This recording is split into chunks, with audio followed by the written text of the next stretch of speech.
ఈ 3 grow bags కూడా చూడండి గడ్డితో నిండిపోయింది. తీసేసేయాలి అనుకుంటూనే అవ్వడం లేదు. తీసేస్తాను, కాకపోతే కొంచెం కొంచెం పని అవుతుంది. ఇదిగో చూడండి తోటకూర ఎంత బాగా లేచిందో. అలాగే ఇదిగో దీన్ని ఏదో పెరుగు తోటకూర అని అంటారట. ఈ కాడలు కూడా వండుకుంటారు. అలాగే ఇందులోని పుల్లగుమ్మిడి లేచింది చూడండి. ఇదిగో చూసారా, కనిపిస్తుంది కదా. క్రిందటి ఏడాది 3 గుమ్మిడికాయలు కాసాయి. ఈ ఏడాది కూడా ఇవే గ్రో బ్యాగ్లో మరి విత్తనమో ఏమో లేచింది. ఇదిగో ఇంకా మొగ్గలు కూడా ఉన్నాయి, కాకపోతే ఇది పండిపోయింది, అంటే పాలినేషన్ అవ్వలేదన్నమాట, పడిపోతుందేమో. ఇదిగో ఇక్కడ ఒకటి ఉంది చూడండి, ఇక్కడ ఒకటి ఉంది. ఇంకా పువ్వులు అయితే ఉన్నాయి, చూడాలి. వీటికి పాలినేట్ చేయాలి.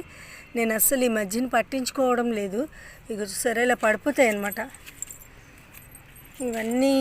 ఇదిగో ఈ కాయలు అయ్యో పాలినేట్ అవ్వలేదు, అందుకే ఇలాగ రంగు మారిపోయింది. ఇదిగో పోతాయి, ఇవి ఉండవు.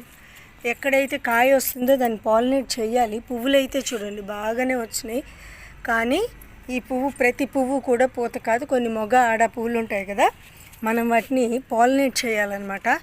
ఇదిగో ఇవన్నీ ఈ పువ్వులన్నీ మగ పువ్వులే. ఇదిగో మళ్ళీ కాయతో ఏదైనా పువ్వు వస్తే దాన్ని పాలినేట్ చేస్తే అప్పుడు అది పెద్దది అవుతుంది.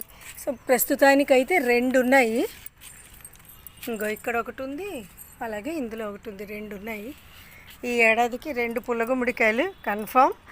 ఇంకా చూడాలి, ఇవి పాలినేట్ చేయాలి. ఇదిగో చూసారా ఎన్ని పువ్వులు ఉన్నాయి, కానీ అన్ని మగ పువ్వులే ఉన్నాయి. ఇదిగో ఇది చూసారా పాలినేట్ అవ్వలేదు, చూసుకోలేదు నేను, పోతుందన్నమాట. అది కాయ అవ్వదు. అది ఏం చేస్తాం, ఎందుకంటే బిజీ లైఫ్లో ఇంకా కొంతవరకే నేను చేయగలుగుతున్నాను. బట్ ఎంతవరకు అయితే నా హాబీ కాబట్టి చాలా వరకు చేయడానికి ట్రై చేస్తున్నాను.